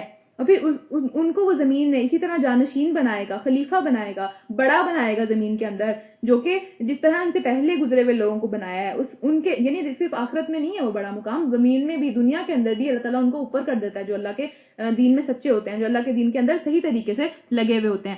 اچھا, اس کے بعد کیا ہے کہ ان کے لیے ان کے دین کو مضبوط بنیادوں پر قائم کرے گا, وہ بہکیں گے نہیں, وہ ادھر ادھر نہیں جائیں گے. اللہ تعالیٰ ان کو ان کی راہ پہ ہی رکھے گا, ان کو یقین ہوگا دل کے اندر بھی کہ ہم صحیح کام کر رہے ہیں. پھر اس کے بعد جسے اللہ تعالیٰ نے ان کے لیے پسند کر لیا, اور یعنی صحیح راستوں کو اللہ تعالیٰ اسی راستے پہ رکھے گا جس کو اللہ تعالیٰ نے ان کے لیے پسند کر لیا, اور ان کی حالت جو خوف کی حالت ہے, جو پریشانی ہے, جو ساری معاملات دلوں کے اندر ہیں, ان کو امن سے بدل دے گا, سکون میں آ جائیں گے, وہ خوش ہو جائیں گے, اور پھر بس وہ میری ہی بندگی کریں گے اور میرے ساتھ کسی کو شریک نہیں کریں گے. اور جو اس کے بعد کفر کرے, یعنی اللہ کی نعمت پانے کے بعد, ہدایت پانے کے بعد, اللہ تعالیٰ کی ایک سکون کی حالت پانے کے بعد, دل کی گواہی کے بعد جو کفر کرے, تو ایسے ہی لوگ فاسق ہیں. تم چاہیے کہ تم نماز قائم کرو, زکوٰۃ دو, اور رسول کی اطاعت کرو. یعنی اللہ تعالیٰ نے اپنا بھی ذکر نہیں کیا ہوا, رسول کی اطاعت کرنی فرض ہے ہمارے اوپر. کس نے سکھایا یہ ساری کی ساری چیزیں, کس نے بتایا آگے کہ اللہ تعالیٰ کیا چاہتا ہے ہم سے؟ تو رسول کو ہم کسی خاتے میں نہیں لے کے آتے آج کل کے مسلمان. اور پھر آگے چلتے ہیں, امید ہے کہ تم پر رحم کیا جائے گا. جو لوگ کفر کر رہے ہیں ان کے متعلق اس غلط فہمی میں نہ رہنا کہ زمین میں اللہ کو عاجز کر دیں گے, یعنی زمین میں اللہ تعالیٰ کے حکم کے علاوہ یہ کچھ کر دیں گے. یہ جو کچھ کر رہے ہیں اللہ تعالیٰ کو پتہ ہے کہ کیا کر رہے ہیں, اور اللہ تعالیٰ جب چاہیں گے ان کی رسی بھی کھینچ لیں گے. ان کا ٹھکانہ دوزخ ہے اور وہ بہت ہی برا ٹھکانہ ہے.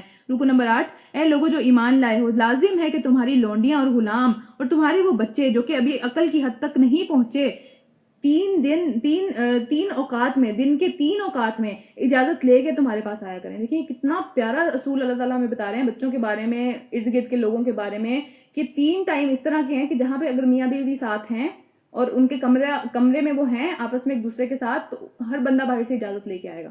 ایسے بے دھڑلے اندر نہیں داخل ہو جانا, ٹھیک ہے. اور ہمارے خاندانی نظام اتنے گندے ہیں نا کہ اس میں اگر کوئی بندہ یہ بات کر دے کہ اجازت لے کے اندر آؤ, تو اسی کے پیچھے پڑ جائیں گے سارے.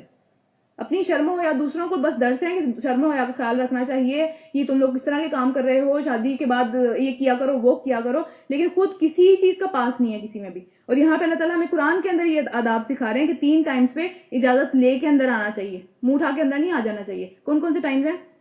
صبح کی نماز سے پہلے, یعنی رات کے ٹائم پہ نا, فجر سے پہلے. اور پھر دوپہر کو جب کہ تم کپڑے اتار کر رکھ دیتے ہو, اگر کیلولا کوئی فرما رہا ہے, کوئی آپس میں جو ہے وہ لیٹے ہوئے ہیں کوئی میاں بیوی اس طریقے سے, تو پھر ایسے منہ دھڑک اندر نہیں جانا چاہیے. اور اس کے بعد عشاء کی نماز کے بعد جب کوئی سونے لگے تب بھی ایسے منہ اٹھا کے اندر نہیں جانا چاہیے. اسی طرح ہمارے پیرنٹس کے کمروں میں بھی ہمیں منہ اٹھا کے اندر نہیں چلے جانا چاہیے, اجازت لے کے اندر جانا چاہیے. اسی طرح بچوں کو بھی بچپن سے یہ چیز سکھانی چاہیے کہ اجازت لے کے اندر آنا ہے, ایسے نہیں آنا. اور اس کے بعد یہ 3 وقت تمہارے لیے پردے کے وقت ہیں. اس وقت پردہ ہونا چاہیے, میاں بیوی کے جو بھی معاملات ہیں وہ پوشیدہ رہنے چاہیے, وہ دنیا کے سامنے نہیں ہونے چاہیے. اور پھر اس کے بعد وہ بلا اجازت لے کے ان 3 وقتوں کے علاوہ اگر اندر آئیں گے تو تم پر بھی کوئی گناہ نہیں ہے اور ان پہ بھی گناہ نہیں ہے. لیکن اگر ہم بچوں کو یہ چیز نہیں سکھائیں گے تو ہم پہ بھی گناہ ہے اور ان پہ بھی گناہ ہے. تو پھر آگے چلتے ہیں. تو ایک دوسرے کے پاس بار بار تو تمہیں آنا ہی ہوتا ہے, ایک دوسرے کے ساتھ کام ہے, ایک دوسرے کے ساتھ زندگی ہے. تو پھر اس طرح اللہ تمہارے لیے اپنے ارشادات واضح کر کے بیان کرتا ہے تاکہ تمہیں سمجھ آ جائیں. اور پھر وہ علیم اور حکیم ہے. اور جب تمہارے بچے عقل کی حد کو پہنچ جائے, بڑے ہو جائیں, تو پھر انہیں چاہیے کہ اسی طرح اجازت لے کر اندر آئیں جس طرح کے بڑے اجازت لے کے اندر آتے ہیں. جیسے پہلے اللہ تعالیٰ نے بتایا نا کہ گھر کے اندر کیسے داخل ہونا ہے, کس طریقے سے اجازت لے کے جانی ہے اور وہ سارا معاملہ. تو پھر اگر بڑے ہو جائیں گے, یہ بچوں کے لیے معاملہ تھا کہ ان کو بھی سکھانا ہے, بچوں سے ہی ٹرین ہوں گے نا, وہ بڑے ہو کے ایک دم سے تھوڑی عادت آ جائے گی ان میں. تو پھر بڑے ہو کے بھی وہ اس بات کا خیال رکھیں گے کہ یہ اجازتیں لے کے گھر جانا ہے. اس طرح سے جو ہے وہ کمرے کے اندر ڈائریکٹلی نہیں گھس جانا کسی کے بھی, کیونکہ یہ بری بات ہے, یہ اچھی بات نہیں ہے. اور پھر اچھا اسی طرح اجازت لے کر آئیں جس طریقے سے بڑے اجازت لے کے اندر آتے ہیں. اور اسی طرح اللہ اپنی آیات تمہارے سامنے کھول کھول کے بیان کرتا ہے, وہ بہت جاننے والا اور حکمت والا ہے. اور پھر اس کے بعد کیا ہے کہ جو عورتیں جوانی کی حد سے گزر گئی ہوں, بہت ان کی عمر زیادہ ہو گئی ہے, یا پھر کیونکہ کچھ لوگ اس طرح کے بھی ہوتے ہیں نا جو کہ, اچھا 2 شرطیں ہیں یہاں پہ دیکھیں, ایک کی جوانی کی عمر سے آگے چلی گئی وہ, اور اس کے بعد نکاح کی امیدوار بھی نہیں ہے. دو شرطیں اکٹھی پوری ہوں گی تو یہ اگلی والی چیز لگے گی. یعنی 2 شرطیں کیا ہے, کیا ہو سکتا ہے کوئی ایسی بھی خاتون ہو جو کہ 60-70 سال کی ہو لیکن بہت مینٹینڈ ہو, ٹھیک ہے, اس کی باڈی بہت اچھی ہو اور وہ اس نے اپنے آپ کو بہت مینٹین رکھا ہوا ہو اور وہ بہت خوبصورت لگتی ہو دیکھنے میں, اور وہ چاہ رہی ہو کہ میرا نکاح ہو, تو پھر وہ اس کے اندر جو ہے وہ اس کے اوپر یہ بات فٹ نہیں آتی. ٹھیک ہے. اور اس کے علاوہ اگر وہ نہیں بھی چاہ رہی کہ میرا نکاح ہو لیکن وہ بہت خوبصورت ہے تو پھر بھی یہ والی دونوں شرطیں پوری نہیں ہوتی نا, کیونکہ ایک شرط پوری نہیں ہوتی اس میں سے, کیونکہ وہ آگے نہیں چلی گئی, وہ بڑھاپے کی حد تک نہیں پہنچ گئی کہ بس اب کوئی بھی امید نہیں رہے گی. یہ والا حال نہیں ہوا اس کا, چاہے وہ نہیں بھی چاہ رہی شادی کرنا, لیکن وہ فتنوں میں مبتلا کر سکتی ہے دوسروں کو. ٹھیک ہے. تو پھر کیا کہ دونوں معاملات اگر ہیں تو پھر ان کو کیا ہے کہ اگر اپنی چادریں اتارنا چاہیں تو پھر ان پہ کوئی گناہ نہیں ہے, اتار سکتی ہیں وہ. یعنی تھوڑی گرمی لگ رہی ہے اس طرح کوئی معاملہ, یہ نہیں ہے کہ آپ جو بغیر چادر کے باہر پھرنا شروع کر دیں, یہ نہیں. اپنے آپ کو ڈھانپے بغیر باہر پھرنا شروع کر دیں, یہ بالکل بھی نہیں ہے. ٹھیک ہے. اس کو جو ہے کس طریقے سے کہ اچھا پہلے ایک بات میں یہ بتا دوں کہ کچھ لوگ یہ بات کرتے ہیں کہ حجاب کرنا یا اپنے آپ کو ڈھانپنا یا اس طرح کے کام کرنا یہ اپنی مرضی ہے. یہ اپنی مرضی نہیں ہے پہلی بات. ٹھیک ہے. یہ کچھ لوگ سننا بھی پسند نہیں کرتے اس بارے میں, لیکن بہرحال یہ ہم کیونکہ یہ صورت پڑھ رہے ہیں, اس کی صورت کے شروع میں اللہ تعالیٰ نے پہلی آیت میں کہا تھا کہ ساری چیزیں اس میں جو آ رہی ہیں وہ فرض ہیں سب کے اوپر. ٹھیک ہے. تو یہاں پہ بھی جو ساری چیزیں آ رہی ہیں فرض ہیں. ابھی پیچھے ہم نے پڑھا کہ اپنی زینتوں کو چھپانا, اپنی جو آپ کو کور کرنا یہ فرض ہے, اللہ تعالیٰ نے فرض کیا ہوا ہے نا. تو یہاں پہ بھی یہ والی بات ہے کہ وہ اپنی چادریں اتار کر رکھ دیں تو ان پہ کوئی گناہ نہیں ہے, کیونکہ ان کو کوئی امید ہی نہیں ہے. بس ٹھیک ہے وہ صحیح ہے اپنی زندگی کے اندر, بس شرط یہ کہ ان کی یہ چیز نہ ہو کہ میں اپنی چیسٹ کو پرومیننٹ کر رہی ہوں یا میں اپنا جو ہے وہ کوئی اس طرح کا معاملہ کر رہی ہوں کہ لوگ میری طرف اٹریکٹ ہوں, اس طرح کی چیز نہ ہو اس کے دل کے اندر. یعنی اس کو گرمی لگ رہی ہے کوئی اس طرح کا معاملہ, پھر وہ اتار کے رکھ سکتی ہے. تو پھر کیا ہے کہ بشرط یہ کہ زینت اور نمائش کرنے والی نہ ہو, تاہم وہ بھی حیاداری ہی برتیں, اپنی چادر اپنے اوپر ہی رکھیں تو زیادہ بہتر ہے ان کے لیے, تاکہ کوئی اور بندہ ان کی نظر وغیرہ نہ پڑے. اور پھر اللہ سب کچھ سنتا اور جانتا ہے, کوئی حرج نہیں ہے اگر کوئی اندھا یا لنگڑا یا مریض کسی کے گھر سے کھا لے.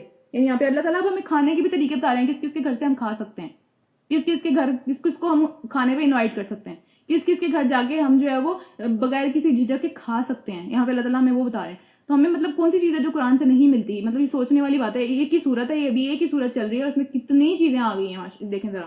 اچھا اس کے بعد آگے چلتے ہیں. کوئی حرج نہیں ہے کہ اندھا لنگڑا یا مریض کسی کے گھر سے کھا لے, اور نہ تمہارے اوپر کوئی حرج ہے, یعنی ان کے لیے تو کوئی حرج ہی نہیں ہے, کہیں سے بھی کھانا چاہیں کھا سکتے ہیں. یعنی کسی سے جا کے کھانا ان کی ہم بھی ان کو دے سکتے ہیں, یا پھر اگر یہ کسی سے مانگ لیں تو ان کو بھی ان کو دینا چاہیے. تو پھر کیا ہے کہ کوئی حرج نہیں ہے تمہارے اوپر بھی کہ تم اپنے گھروں سے کھاؤ, تمہارا اپنا گھر ہے, تمہیں دیا اللہ تعالیٰ نے, تو کھاؤ. اور پھر اپنے باپ کے گھر سے یا پھر دادا کے گھر سے کھاؤ, اگر ان کے الگ گھر ہیں تو وہاں جا کے بھی بے سکون سے کھائیں, وہاں پہ کوئی مسئلہ نہیں ہے. اور پھر یا پھر اپنی ماں کے گھر سے یا نانی کے گھر سے کھاؤ, یا پھر اپنے بھائیوں کے گھروں سے کھاؤ, یا پھر اپنی بہنوں کے گھروں سے کھاؤ, یا پھر اپنے چچاؤں کے گھروں سے کھاؤ, یا پھر پھوپھیوں کے گھروں سے کھاؤ, یا ماموں کے گھروں سے, یا خالاؤں کے گھروں سے, یا ان گھروں سے جن کی کنجیاں جن کی ذمہ داریاں تمہارے سپرد کر دی گئی ہوں. یعنی یتیم تھا کوئی اور اس کی آپ نے ذمہ داری اٹھا لی, یا کوئی بھی اس طرح کا معاملہ تھا کہ اس طرح کا ہو گیا کچھ نہ کچھ. ٹھیک ہے. اور پھر اینڈ پہ سارے رشتہ داروں کے بعد یا پھر اپنے دوستوں کے گھروں سے کھاؤ. دوستی بھی تو ایک رشتہ ہے نا, اور اسپیشلی یہاں جہاں پہ ہم لوگ رہ رہے ہیں یہاں پہ تو ویسے ہی کوئی رشتہ دار نہیں ہوتا, دوستیاں ہی رشتے ہوتے ہیں.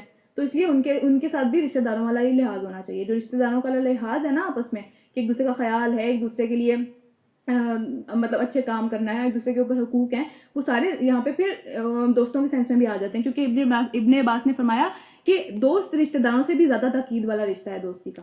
یعنی جتنا خیال, جتنا احساس, جتنا کیئر ہم رشتہ داروں کی کرتے ہیں, بعضوں کا دوستی اس سے آگے چلی جاتی ہے نا, تو پھر یہ اس سے بھی زیادہ تاکید والا رشتہ ہے, اس میں زیادہ لحاظ, زیادہ احساس کرنا چاہیے ایک دوسرے کا. تو پھر اسپیشلی اس ملک میں ہم نے پہلے بھی بات کیا ہے کہ یہاں پہ تو ویسے کوئی رشتہ دار نہیں ہے, تو یہاں پہ زیادہ لحاظ اور احترام کرنا چاہیے ایک دوسرے کا. اچھا اس کے بعد آگے چلتے ہیں. اس میں بھی کوئی حرج نہیں ہے کہ تم سب لوگ مل کے کھاؤ یا الگ الگ کھاؤ, کوئی مسئلہ نہیں ہے, جیسے مرضی کھائیں, دعوتیں اڑائیں, اللہ تعالیٰ نے اجازت دی ہے سب چیزوں کی. اور پھر کیا ہے کہ جب گھروں میں داخل ہو تو پھر تم لوگ پہلے سلام کر لیا کرو. یہ زیادہ اچھی بات ہے کہ بتا کے, مطلب سلام کرنے کا, اونچی آواز میں سلام کرنے کا مطلب یہ کہ گھر والوں کو پتہ چل جائے کوئی آیا ہے, ایسے بے دھڑک کے منہ اٹھا کے اندر نہیں چلے جانا چاہیے. اور پھر کیا ہے کہ اللہ کی طرف سے یہ بہت مبارک تحفہ اور بہت ہی بابرکت اور پاکیزہ تحفہ ہے تمہارے لیے, تو تمہیں چاہیے کہ تم اس کا جو ہے وہ استعمال کرو, اس کو شکر ادا کرتے ہوئے اس کا استعمال کرنا چاہیے, اس سلام کا. اور پھر اس طرح اللہ تمہارے سامنے آیات بیان کرتا ہے, توقع ہے کہ تم سمجھ بوجھ سے کام لوگے, عقل سے کام لوگے.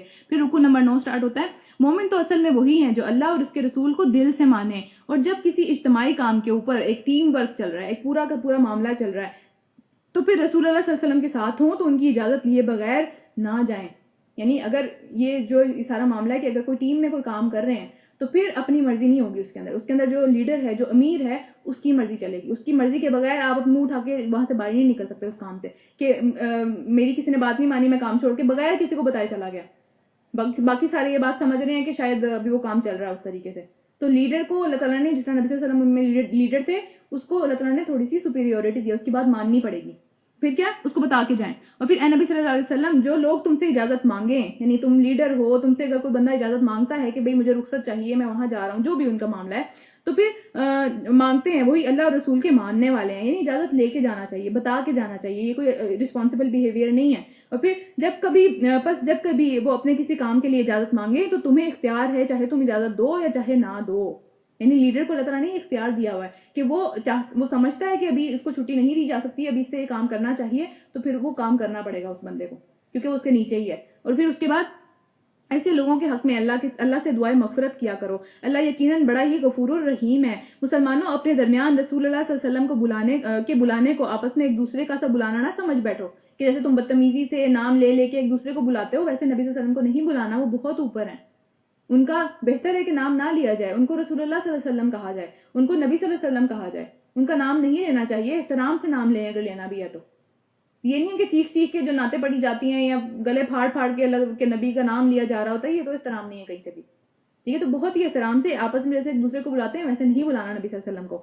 اور پھر اللہ ان لوگوں کو خوب جانتا ہے جو تم میں سے ایسے ہیں کہ وہ جو ہے وہ کھسک جاتے ہیں جب محفل شروع ہو جاتی ہے، اس کے بعد وہ درمیان میں کھسک جاتے ہیں. یعنی منافقین کچھ اس طرح کے تھے جو کہ شروع میں حاضری لگوا لیتے تھے کہ ہاں ہم آ گئے ہیں، جیسے ہی نبی صلی اللہ علیہ وسلم کا دھیان ادھر ادھر کہیں ہوتا تھا تو وہ فوراً سے درمیان سے پیچھے سے کھسک جاتے تھے.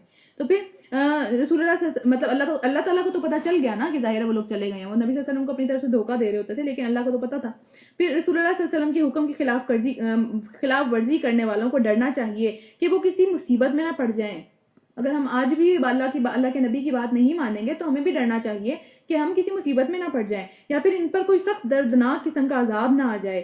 خبردار رہو، آسمانوں اور زمین میں جو کچھ ہے وہ اللہ کا ہے. اللہ تعالیٰ جس کو چاہے جہاں سے چاہے عذاب دے دے. ہر چیز اللہ کے مطلب حکم کے اوپر چلتی ہے نا. اور پھر تم جس روش پر بھی ہو، جو بھی طریقہ اپنا رہے ہو، اس کو اللہ خوب جانتا ہے. جس روز لوگ اس کی طرف پلٹائے جائیں گے وہ انہیں بتا دے گا کہ وہ کیا کچھ کر کے آئے ہیں، کیا کیا پیچھے. اور پھر وہ ہر چیز کا علم رکھنے والا ہے. یہ سورت ختم ہو گیا. سورۃ فرقان شروع کرتے ہیں. بسم اللہ الرحمن الرحیم. اللہ کے نام سے شروع کرتے ہیں جو کہ بڑا ہی مہربان نہایت رحم کرنے والا ہے. نہایت ہی مبارک ہے وہ ذات جس نے یہ فرقان اپنے بندے پر نازل کیا تاکہ سارے جہان کے بندوں کو جو وہ برے انجام سے خبردار کر دے. ہر جہان میں جتنے لوگ آئے ہیں، جتنے آنے والے ہیں، ہر ایک کے لیے یہ کتاب آئی ہے نا قرآن. اور فرقان کیا چیز ہوتی ہے؟ فرق کرنے والی، جو کہ فرق کر دیتی ہے صحیح اور غلط میں، سچ اور جھوٹ میں، سیدھی راہ میں اور الٹی راہ کے اندر. وہ فرق کر دینے والی چیز ہے. وہ اپنی باتوں سے، اپنی آیات سے اس چیز کے اندر فرق کر دیتی ہے، کیا چیز ٹھیک ہے، کیا چیز نہیں ٹھیک، کیا کرنا چاہیے اور کیا نہیں کرنا چاہیے نا. اور پھر جو زمین اور آسمان کی بادشاہی کا مالک ہے، جس نے کسی کو بیٹا نہیں بنایا. یہ مکی صورت ہے، ٹھیک ہے. تو آپ کو سمجھ میں آئے گا کہ مکی صورت اور مدنی صورتوں میں فرق کیا ہے. پچھلی مدنی صورت تھی، اس میں احکامات آ رہے تھے، اس میں کوئی احکامات نہیں آئیں گے.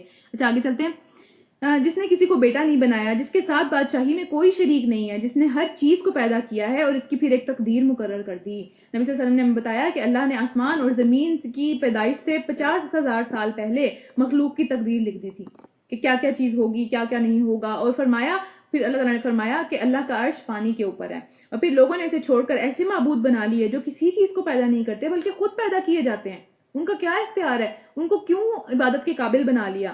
اور پھر جو خود اپنے لیے کسی فائدے اور نقصان کا اختیار نہیں رکھتے، جو نہ مار سکتے ہیں نہ زندہ کر سکتے ہیں، نہ ہی مرے ہوئے کو پھر سے اٹھا کر کھڑا کر سکتے ہیں، کوئی اختیار نہیں ہے، پھر بھی انہی کے سامنے، انہی قبروں والوں کے سامنے، انہی بڑے پیروں فقیروں کے سامنے جا کے جھکتے ہیں جو کہ خود اللہ کے سامنے ہاتھ جوڑے کھڑے ہیں کہ ان کی رحمت کے لیے، اپنے اللہ کی رحمت کے لیے اور اللہ کی بخشش کے لیے. تو پھر کافر یہ کہتے ہیں کہ یہ فرقان یعنی یہ قرآن ایک من گھڑت چیز ہے جسے اس شخص نے یعنی نبی صلی اللہ علیہ وسلم نے اپنے آپ سے ہی گھڑ لیا ہے، اپنی طرف سے باتیں کرتے ہیں یہ عجیب عجیب سی. اور پھر کچھ لوگ دوسرے اس کام میں اس کے مددگار ہیں، یعنی انہوں نے کہیں سے سیکھ لیا ہے، کسی نے اس کو آ کے یہ باتیں سکھا دی ہیں. اور پھر بڑا ہی سخت ظلم اور سخت جھوٹ ہے یہ جس کے اوپر یہ لوگ اتر آئے ہیں. کس طرح کی باتیں کریں اللہ کی صاف صاف واضح نشانیوں کے بارے میں. پھر کہتے ہیں یہ پرانے لوگوں کی لکھی ہوئی چیزیں ہیں جس کو یہ شخص نقل کراتا ہے اور اسے صبح شام سناتا رہتا ہے. یعنی سننا بھی گوارا نہیں تھا ان مکہ والوں کو، مشرکین کو جو وہاں پہ رہتے تھے نا. پھر اے نبی صلی اللہ علیہ وسلم ان سے کہو کہ اسے اس ذات نے نازل کیا ہے جو زمین اور آسمان کے ہر بھید کو جانتی ہے. ہر چھپی ہوئی بات اللہ تعالیٰ کو معلوم ہے. اگر انسانوں کے پاس کوئی علم تو نہیں ہے نا اس طرح کا کہ جس پہ وہ ایک ہی کتاب ایسی لکھیں، ایک ہی نظریہ ایسا لے کے آئیں جس میں سب انسانوں کی بھلائی ہو. ایسا ہو نہیں سکتا کیونکہ انسان کے پاس وہ علم ہی نہیں ہے، انسان کے پاس اس طرح کی قدرت ہی نہیں ہے جس سے وہ اس طرح کا کام کر سکے. یہ تو اللہ ہی ہے جو کر دیتا ہے.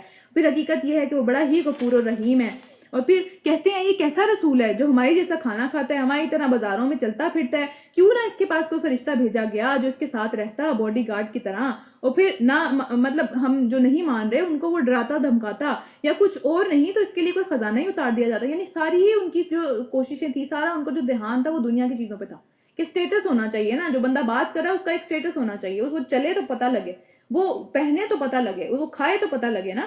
پھر اس طرح اس کے پاس کوئی باغ ہی ہوتا, اگر یہ نہیں تو پھر باغ ہی ہوتا کوئی نہ کوئی جسے یہ اطمینان کی روزی حاصل کرتا. اور یہ ظالم کہتے ہیں کہ تم لوگ تو ایک سحر زدہ, ایک جادو ہوا ہے اس آدمی کے اوپر, نعوذ باللہ نبی صلی اللہ علیہ وسلم کے بارے میں یہ بات کریں کہ جادو ہوئے آدمی کے پیچھے لگ گئے ہو جس کو خود بھی نہیں پتا کہ وہ کیا کہہ رہا ہے, تو تم اس کی باتوں کے پیچھے لگ گئے ہو اور اپنا سارا پرانا دین چھوڑ دیا.